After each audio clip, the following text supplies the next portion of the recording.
Feeling better? Yeah, bad trip naman kasi yung internet na yun eh. Alam ko hindi dahil sa kanya, hindi naman ako mahuhulog doon eh. I wish hindi lang siya in-invite ni Kenneth dito. Ikaw naman. She seems like a nice person. Don't be too harsh. I'm not being harsh. Kilala kita. Alam ko pag nagsisinungaling ka. Alam ko pag mabigat ang loob mo sa isang tao. Kung ako sa'yo, bigyan mo ng chance ito, Net. Unless may dahilan kung bakit parang inis na inis ka sa kanya. Ano nagsasabi mo, Ramon? Just asking. May dahilan ba? Ayoko siya dahil ayoko siya. And that's it. Okay? And please, don't insist na bigyan ko siya ng chance dahil ayoko. At huwag mong pilitin na magustuhan siya dahil ayoko talaga sa kanya. Okay?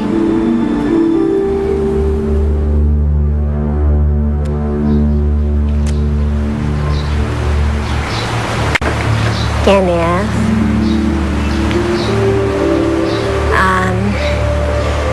sorry sa nangyari ha, pero gusto ko lang talagang sabihin na hindi ko talaga sinasadya yung nangyari kay Nikki.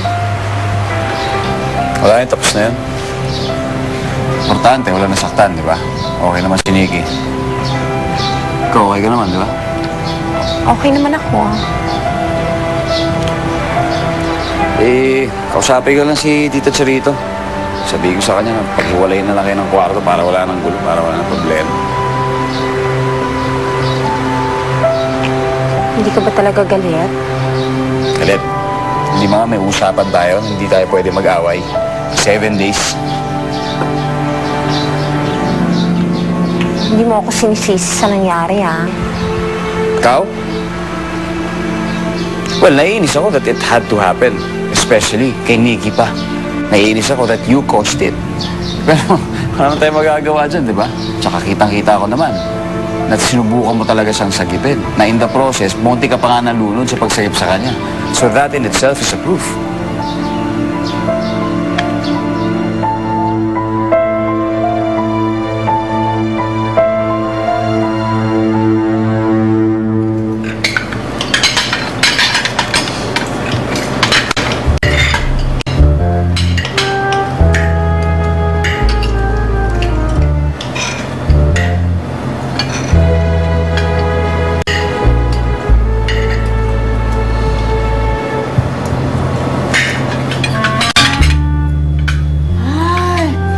Quiet naman.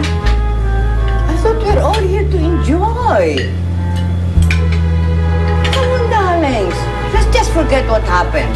After all, wala naman masama nangyari. Nikki, you're okay, right? Yes, Tita. Donette, you're okay? Opo, okay na po ako. See, everybody's fine. Huwag tayo masyadong pa-apekto sa nangyari, pwede ba? Let's just consider it an adventure. After all, hindi naman maganda kung walang highlight ang trip na ito, di ba?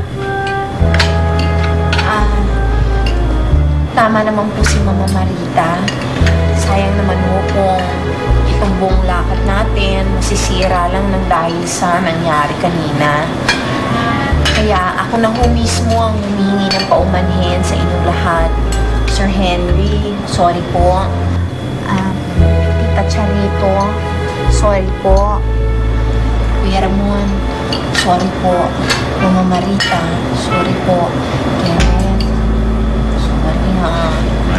Tsaka Nikki, sorry po. So, everybody's fine. Let's eat and eat. Dahil mamaya, let's going to have a party and party. Cheers! Cheers! Cheers!